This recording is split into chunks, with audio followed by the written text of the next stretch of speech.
بسم الله الرحمن الرحيم. وقيل أصله لاح بالسريانية فعرب بحذف الألف الأخيرة وإدخال اللام عليه وتحقيق لامه إذا انفتح ما قبله أو انضم سنة. وقيل مطلق وحذف ألف لحن تفسد به الصلاة ولا ينعقد به صريح اليمين وقد جاء لضرورة الشعر. ألا لا بارك الله في سهيل بارك الله في سهيل إذا ما الله بارك في الرجال. الرحمن الرحيم اسمان بني للمبالغة من رحمة كالغضبان من غضب والعليم من علم. والرحمة في اللغة رقة القلب وانعطاف يقتضي التفضل والإحسان ومنه الرحم لانعطافها رحم لانعطافها على ما فيها. وأسماء الله تعالى إنما تؤخذ باعتبار الغايات التي هي أفعال دون المبادئ التي تكون انفعالات. والرحمن أبلغ من الرحيم لأن زيادة البناء تدل على زيادة المعنى كما في قطع وقطع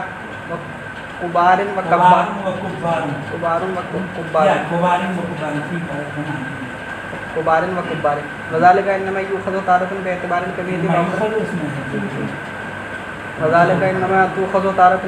الكمية وأخرى باعتبار الكيفية.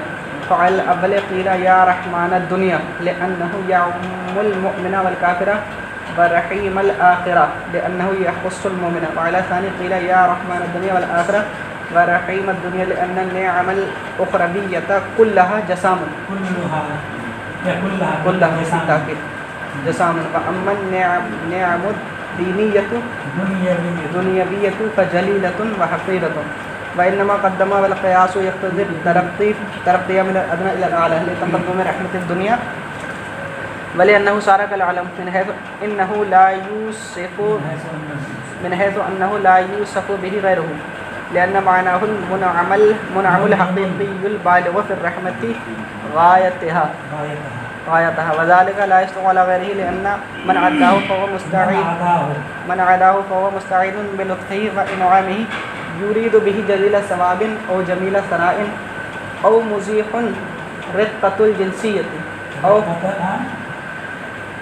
اسی بات پہ يريد أو مزيح رقة الجنسية أو حب المال عن القلب. ثم إنه كالواسطة في ذلك لأن ذات النعم ووجودها والقدرة على إيصالها والداعية الباعثة عليه والتمكن من الانتفاع بها والقوة التي بها يحصل الانتفاع إلى غير ذلك من خلقه لا يقدر عليها أحد غيره أو لأن الرحمن لما دل على جلال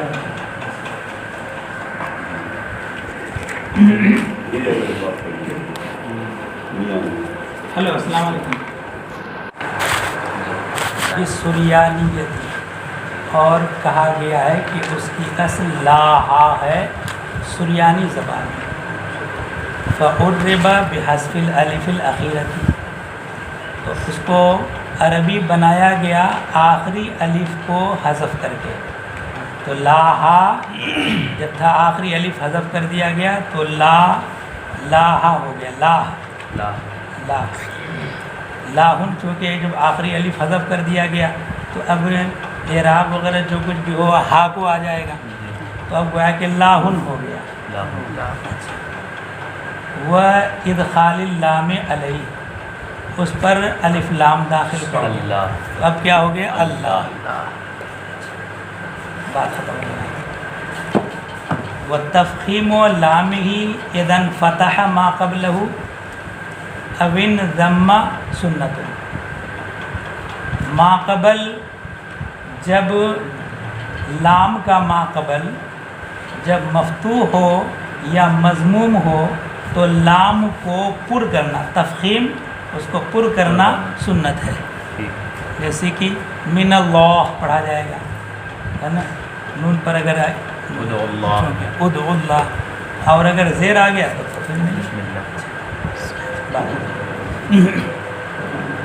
وقیل مطلقاً اور یہ بھی کہا گیا ہے کہ لام کی تفخیم یعنی پر کرنا مطلقاً ہے چاہے ضمہ ہو پہلے یا فتح ہو یا کسرہ ہو. وہ حذف الف ہی لحن اور اللہ کے الف کو شروع میں تو حمزہ ہے وہ نہیں، لام پر جو الف ہے اس کو حذف کرنا لحن ہے اور اس سے نماز فاسد ہو جاتی ہے۔ دوسرا ولا ينعقد به صریح الیمین، کسی نے یمین قسم کھائی، با قسم داخل کیا اس پر، تو یہ صریح یمین منعقد نہیں ہوگا اس کے ذریعے سے اگر لام کو حذف کر دیا۔ وقد جاء لضرورت الشعر، اور کبھی ضرورت شعری کی بنیاد پر آ بھی گیا ہے، یعنی لام کا حذف، یہ الف کا حذف۔ الا لا بارک اللہ فی سہیل، آگاہ اللہ سہیل میں برکت نہ دے جب کہ وہ برکت دے دوسرے لوگوں میں، تو دوسرے لوگوں میں جب برکت دے تو سہیل کو برکت نہ دے، تو اس میں یہ دکھانا ہے کہ اللہ بارک اللہ میں الف کو حذف کر دیا۔ الرحمن الرحیم، رحمان اور رحیم یہ دونوں اسم ہیں جو بنائے گئے ہیں مبالغہ کے لیے، اسم سے مراد اس میں صفت، رحمہ سے، جیسے کہ غضبان غضبہ سے اور علیم علمہ سے، تو غضبان غضبہ سے ویسے رحمان رحمہ سے، علیم علمہ سے ویسے ہی رحیم رحمہ سے، تو رحمہ سے رحمان اور رحیم بنائے گئے، اور رحمہ کا مصدر رحمت ہے۔ رحمت کا معنی لغت میں کیا ہے؟ لغت میں رحمت کا معنی ہے رقت القلب، دل کا میلان، وانعطاف یقتضی تفضل، اور انعطاف شفقت کرنا، نرم پڑ جانا، نرم پڑ جانا، ایسا شفقت کرنا اور ایسا نرم پڑ جانا جو تفضل اور احسان کا مقتضی ہے۔ جب دل کسی کے اوپر نرم پڑ جاتا ہے تو اس نرمی کا تقاضا ہے اس کے اوپر فضل کرنا، اس کے اوپر احسان کرنا۔ اسی سے آیا ہے رحم، عورت کی بچہ دانی کو کہا جاتا ہے، کیوں؟ لانعطافها علی ما فیہا، کیونکہ بچہ دانی اس جنین بچے پر نرم پڑ جاتی ہے جو اس میں ہے، بچہ دانی بڑھتی جاتی ہے اور بچہ دانی اس کی حفاظت کرتی، اس کے اوپر شفقت کرتی۔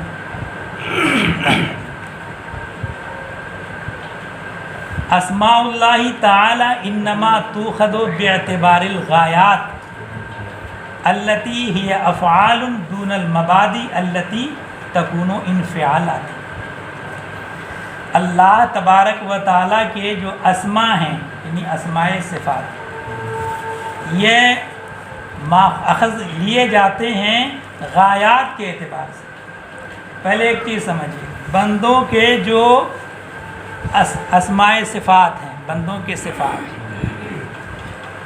فلاں بندہ رحیم ہے، ٹھیک ہے، تو بندوں کے حق میں رحیم کا جو صفت ہے وہ ماخوذ ہونے کی دو صورتیں ہوتی ہیں۔ ایک تو یہ کہ رحیم جو صفت ہے اس کا سبب، اور رحیم جو صفت ہے اس کی غایت۔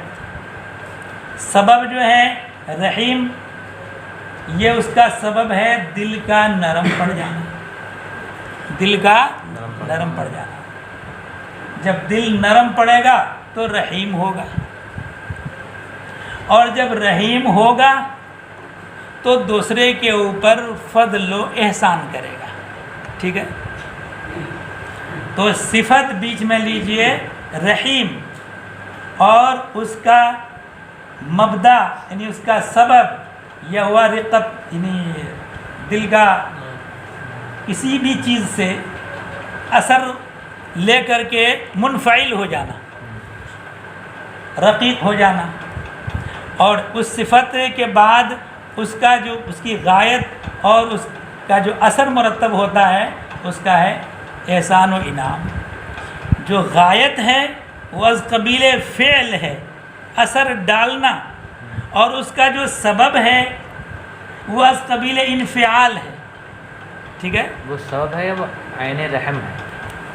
یہ مطلب یہ جو رقت قلب وہ تو عین رحم ہے. نہیں ایسا ہے، یہ جو صفت لی گئی رحیم اس کو کہا گیا، جی تو رحیم جو صفت ہے اس صفت کے اس پر اطلاق کا داعی ہے اس کے دل کا نرم ہو جانا، جبھی اس کو رحیم کہا گیا. تو یہ جو مبدا ہوا اس کا مبدا اور اس کا سبب ہے کہ وہ اسی وجہ سے رحیم بنا کہ اس کا دل نرم پڑ گیا ہے. تو ایک ہو گیا مبدا اور ایک ہو گیا اس کا منتہا، غایت. انسان کے اندر صفت کے ماخوذ ہونے کے دونوں وجہیں ہو سکتی ہیں کہ مبدا کے اعتبار سے بھی لیا جا سکتا ہے کہ دل نرم پڑ گیا تو رحیم، یا دوسرے کے اوپر احسان کر رہا ہے تو اس اعتبار سے رحیم. تو احسان وغیرہ جو ہوا منتہا وہ از قبیل فعل ہے، اور اس کا جو مبدا ہے وہ از قبیل انفعال ہے.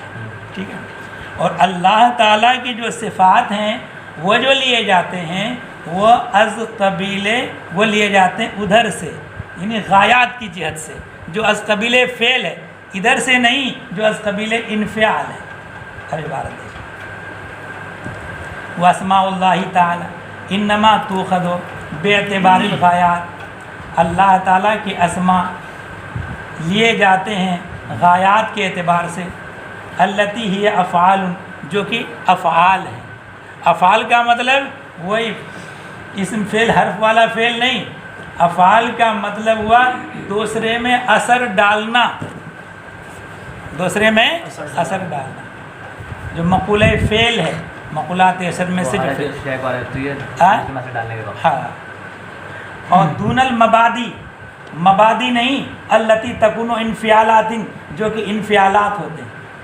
اس لیے کہ وہ صفات جو اس کے اوپر صفت کا اطلاق ہوتا ہے اس کا ایک سبب، اور وہ سبب جو ہے اس قبیل انفعال ہے نا. جیسے کہ اب رحیم کو دیکھ لیجیے کہ دل نرم پڑتا تبھی اس کو رحیم کہا جاتا ہے. تو دل کا نرم پڑنا اسی سے اثر کو قبول کرنا ہے، تو انفعال ہو گیا.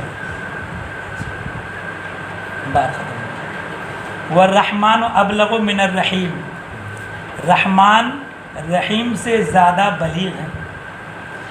لأن زیادت البناء تدل علی زیادت المعنی، اس لیے کہ بنا کی زیادتی، بنا سے مراد حروف، حروف مبانی، بنا کی زیادتی یعنی حروف کی زیادتی معنی کی زیادتی پر دلالت کرتی ہے. کما فی قطع و قطع، قطع کے معنی کاٹنا، قطع ٹکڑے ٹکڑے کرنا. تو ایک حرف بڑھ گیا تو معنی بڑھ گیا. اچھا ایسے ہی کبار اور کبار، کبار کے معنی بڑا، کبار کے معنی بہت بڑا، تو معنی کی زیادتی ہو گئی. اب یہ زیادتی وذالک انما توخذ تارۃ باعتبار الکمیت و اخری باعتبار الکیفیت. اور یہ زیادتی کبھی لی جاتی ہے کمیت کے اعتبار سے اور کبھی لی جاتی ہے کیفیت کے اعتبار سے. یعنی معنی کی زیادتی باعتبار کمیت، معنی کی زیادتی باعتبار کیفیت. فعلی الاول، اول کی تقدیر پر، یعنی معنی کی زیادتی باعتبار کمیت. قیل کہا گیا یا رحمان الدنیا، رحمان الدنیا، رحمان کی اضافت دنیا کی طرف کر کے رحمان الدنیا کہا گیا اول کے اعتبار سے. کیوں؟ لأنہ یعم المؤمن والکافر، اس لیے کہ یہ جو رحمت ہے دنیا والی یہ مومن اور کافر دونوں کو عام ہے. جب مومن و کافر دونوں کو عام ہے تو کمیت کے اعتبار سے، مقدار کے اعتبار سے وہ زیادہ ہو گئے، برخلاف اس کے جو آخرت میں ہے، کیونکہ آخرت میں جو اللہ کی مہربانی ہوگی وہ مومن ہی پر ہوگی، کافر پر نہ ہوگی، تو کمیت بڑھ گئی. ٹھیک ہے، تو رحمان الدنیا کہا گیا. وہ رحیم الآخرہ، آخرت پر رحم کرنے والا. آخرت میں تو آخرت میں جو رحم کرنے والا ہے وہ ایمان والوں پر، تو گنتی کے اعتبار سے کم. اور دنیا میں جو جن کے اوپر رحم وہ گنتی کے اعتبار سے زیادہ، کیونکہ مومن کافر، مومن تو ہیں ہی، کافر بھی شامل ہے تو گنتی بڑھ جائے گی. لِأَنَّهُ يَخْتَصُّ لِمُؤْمِنٍ، اس لیے کہ یہ آخرت میں جو مہربانی ہے یہ مومن ہی کے ساتھ خاص. وَعَلَى ثانی، ثانی کی تقدیر پر یعنی کیفیت کے اعتبار سے معنی کی زیادتی. قیل یا رحمان الدنیا والآخرہ،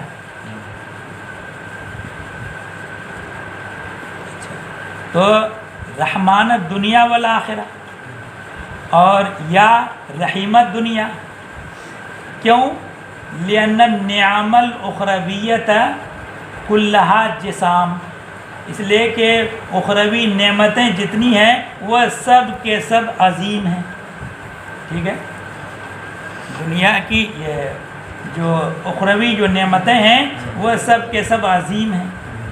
وَأَمَّا النِّعَمُ الدُّنْيَوِيَّةُ، رہی دنیاوی نعمتیں، فَجَلِيلَةٌ وَحَقِيرَةٌ، عظیم بھی ہیں اور حقیر بھی ہیں. عظیم اور حقیر یہ از قبیل کیفیات ہے. ٹھیک ہے نا. تو اب کیفیات کے اعتبار سے رحمان میں معنی کی زیادتی، یا رحمان الدنیا والآخرہ کہا گیا تو آخرت میں جو نعمتیں کو جو شامل ہے وہ تو ہے ہی، اور دنیا کی اندر جو نعمتیں ہیں ان کو بھی شامل.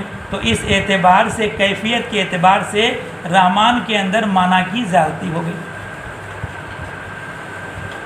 یہ تو کمیت کی طرف مشیر ہو گیا کہ دنیا میں بھی اور آخرت میں بھی تو نعمتیں زیادہ ہو گئی، تو زیادہ نعمتوں شمار ہو گیا، عدد زیادہ ہو گیا نعمتوں کا. وہ الگ ہے. یہ آخرت اور دنیا دونوں میں، آخرت میں جو ہے وہ نعمتیں عظیم ہیں، آخرت کی نعمتیں عظیم، اور دنیا کی نعمتیں حقیر اور عظیم دونوں. ٹھیک ہے نا. تو اب جو ہے یہ کیفیت کے اعتبار سے رحمان میں زیادتی ہو گئی معنی کی، یعنی حقیر اور عظیم دونوں کو شامل، حقیر اور عظیم دونوں کو شامل. وہ صرف عظیم کو شامل، اور وہ جو ہے کون؟ رحیم. رحیم نہیں عظیم، رحیمت دنیا کہا گیا نا. رحمت دنیا ہے، دنیا ہے. ٹھیک. تو رحیمت دنیا کہا گیا تو حقیر اور عظیم جو دنیا میں ہے صرف انہی کو شامل. اور رحمانت دنیا والآخرہ کہا گیا تو حقیر و عظیم جو دنیا میں اس کو تو ہے ہی شامل، اور آخرت میں جو عظیم ہے اس کو بھی شامل. تو کیفیت کے اعتبار سے اس میں معنی زائد ہو، معنی عظمت اس میں بڑھا. ہاں.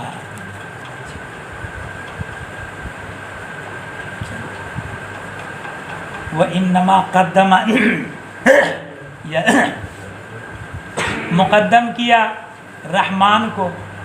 والقیاس یقتضی ترقی من الادنی الی الاعلی، حالانکہ تقاضائے قیاس یہ ہے کہ ادنا سے اعلیٰ کی طرف ترقی ہوتی ہے، اعلیٰ سے ادنا کی طرف تنزل نہیں ہوتا.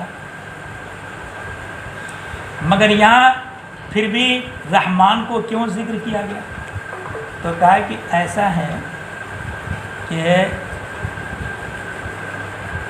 کمیت کے اعتبار سے رحمانت دنیا، ٹھیک ہے، تو اب یہ دنیا کی جو رحمت ہے وہ رحمت مقدم ہے، رحمت دنیا کی مقدم ہے، اور آخرت کی رحمت بعد میں آئے گی.